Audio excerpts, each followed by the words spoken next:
franchement, là, on est sur un dossier qui commence à sentir le move stratégique en coulisses. Et comme d'hab, ça parle fort dans les rédacs, Léa Salamé débarquée du 20h de France 2. Et ben visiblement, ça commence à se préciser, ou du moins, ça commence à jaser sévère du côté des médias. D'après Le Parisien, la place de Léa Salamé au JT de 20h de France 2 pourrait devenir un vrai sujet chaud pour la rentrée prochaine. Et attention, pas pour une question d'audience ou de performance, non, là on est sur un délire beaucoup plus politique, beaucoup plus sensible.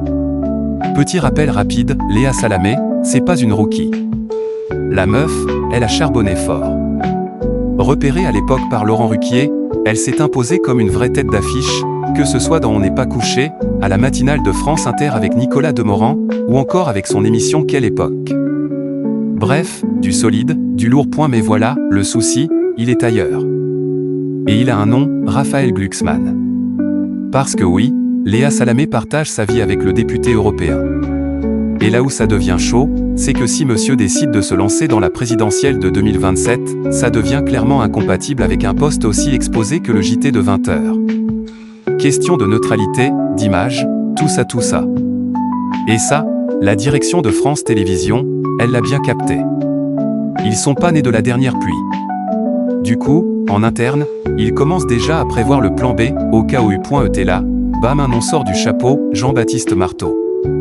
Le gars, il est déjà dans la maison, il connaît le taf, il assure souvent en joker du JT. Donc clairement, c'est pas un choix sorti de nulle part.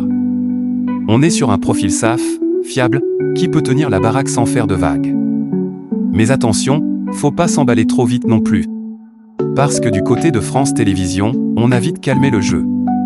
En mode, doucement les gars, y a rien d'acté. En gros, leur discours est clair, si Glucksmann se présente, Salamé part. S'il se présente pas, elle reste. Et surtout, aucune date n'est fixée. Donc tout ce qu'on entend sur un départ en septembre 2026, pour l'instant, c'est du flou artistique, voire carrément du fantasme médiatique. Mais bon, entre nous, on connaît la musique. Quand ça commence à fuiter comme ça dans la presse, c'est rarement pour rien. Conclusion. Léa Salamé est clairement sur un siège éjectable, mais conditionnel. Jean-Baptiste Marteau est en embuscade, prêt à dégainer. Et tout va dépendre d'un seul move politique dans les mois à venir.